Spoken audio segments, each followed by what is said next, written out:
একজন মুক্তিযোদ্ধা বীর প্রতীককে যেভাবে প্রকাশ্যে গলায় জুতা পরিয়ে তাকে অবমাননা করা হয়েছে, আমি ঘটনার তীব্র নিন্দা জানাই, আমি ঘটনার তীব্র প্রতিবাদ জানাই। তিনি যদি কোনো অন্যায় করে থাকেন, প্রচলিত আইন তাকে অনুসরণ করবে, কিন্তু যেভাবে তাকে অপমান করা হয়েছে, বাস্তবে এটা মুক্তিযুদ্ধ, মুক্তিযোদ্ধাদেরকে একটা অবমাননার মধ্যে ঠেলে দেওয়া হয়েছে। আমরা অনতিবিলম্বে এই ঘটনার সঙ্গে যারা যুক্ত, রাজনৈতিক অরাজনৈতিক সামাজিক সবাইকে আপনারা চিহ্নিত করে আইনের আওতায় আনবেন, তাদেরকে গ্রেপ্তার করে দৃষ্টান্তমূলক শাস্তির ব্যবস্থা করবেন।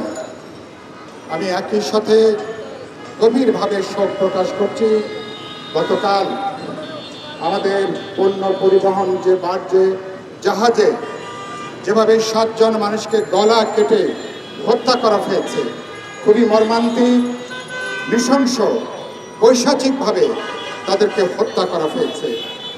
আমরা ঘটনার তীব্র নিন্দা জানাই, ঘটনার প্রতিবাদ জানাই। এটা কি ডাকাতির জন্য, নাকি এর পেছনে অন্য কোনো বিষয় যুক্ত আছে? আইন শৃঙ্খলা রক্ষাকারী বাহিনী, গোয়েন্দাদের উচিত হবে এটা খুঁজে বের করে এ ব্যাপারে ব্যবস্থা গ্রহণ করা।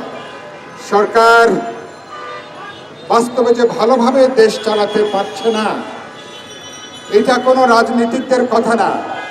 100 জন মানুষকে জিজ্ঞেস করলে 90-95 জন বলবে যে বাস্তবে সরকার সদিচ্ছা থাকলেও, কিছু আন্তরিকতা দেখা গেলেও, কিন্তু বাস্তবে তারা দেশ পরিচালনায় একের পর এক তারা ব্যর্থতার পরিচয় দিয়ে যাচ্ছেন।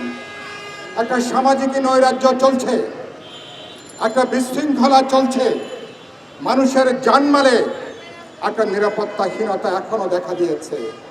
মানুষের জানমাল, তার আব্রু, তার সম্ভ্রম এখনো পর্যন্ত নিরাপদ হয় নাই।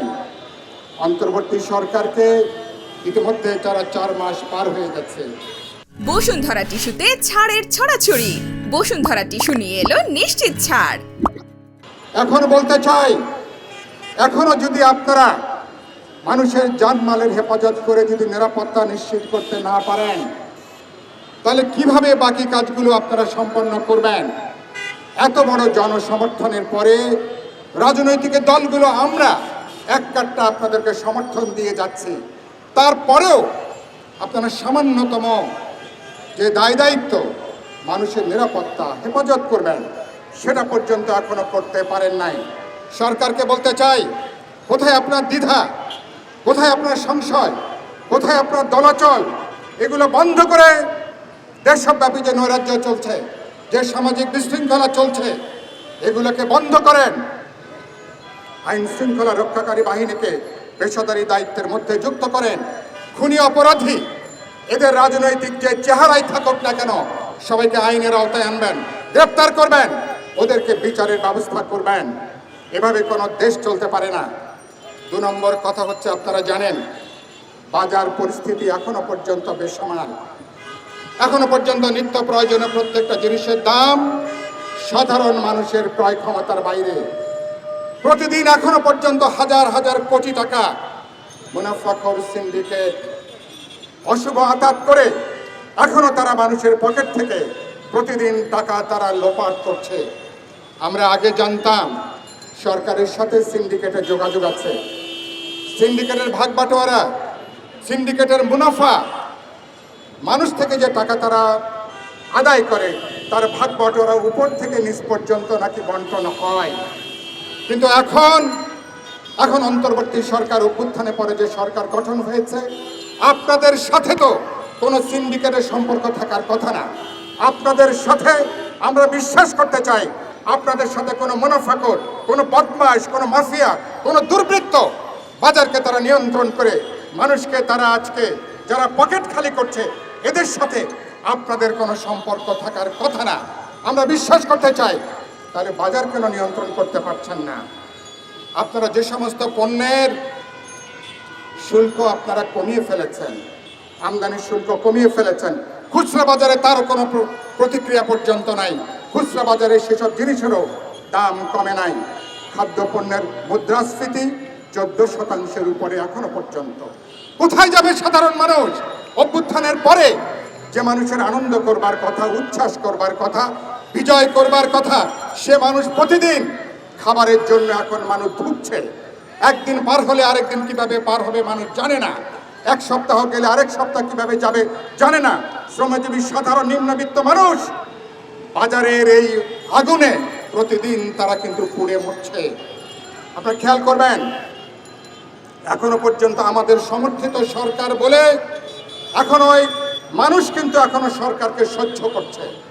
আমরা যেহেতু সরকারকে সমর্থন দিয়েছি, আমাদের সরকার, এজন্য আমরা এখনো পর্যন্ত বলতে পারেন পেটের মধ্যে পাথর বেঁধে এক বেলা খেয়ে আরেক বেলা না খেয়ে সরকারকে আমরা সমর্থন করে যাচ্ছি। কিন্তু আমি বলতে চাই, সরকারকে মেহেরবানি করে মানুষের ধৈর্যের পরীক্ষা নেবেন না।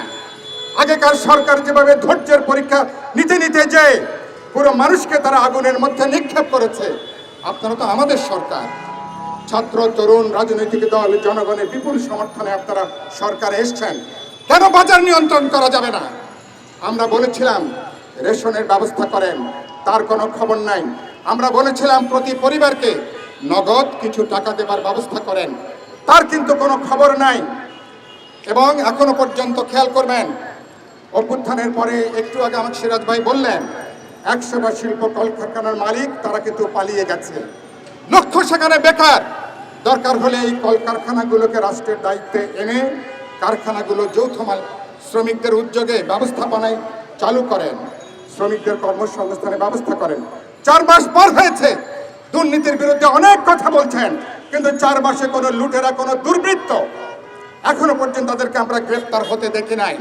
ওদের অপ্রদর্শিত আয়, ওরা যে লক্ষ লক্ষ কোটি টাকা 16 বছরে ইস্ট ইন্ডিয়া কোম্পানির মতন যারা আমাকে ফতুর করেছে, যারা খালি করে দিয়েছে, কোনো একটা দুর্বৃত্ত মাফিয়া সিন্ডিকেটের বিরুদ্ধে সংগঠিত কোনো তৎপরতা ওদেরকে আইনের আওতায় এখনো পর্যন্ত আনতে পারেন নাই।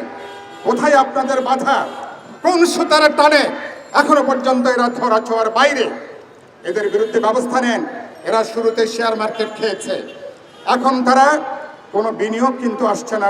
আমরা ভেবেছিলাম প্রফেসর ইউনূস সরকার গঠন করবার পরে বিনিয়োগ আসবে, অর্থনীতির সুযোগটা উন্নতি হবে, আমাদের মজুদ কিছুটা বাড়ছে রিজার্ভে।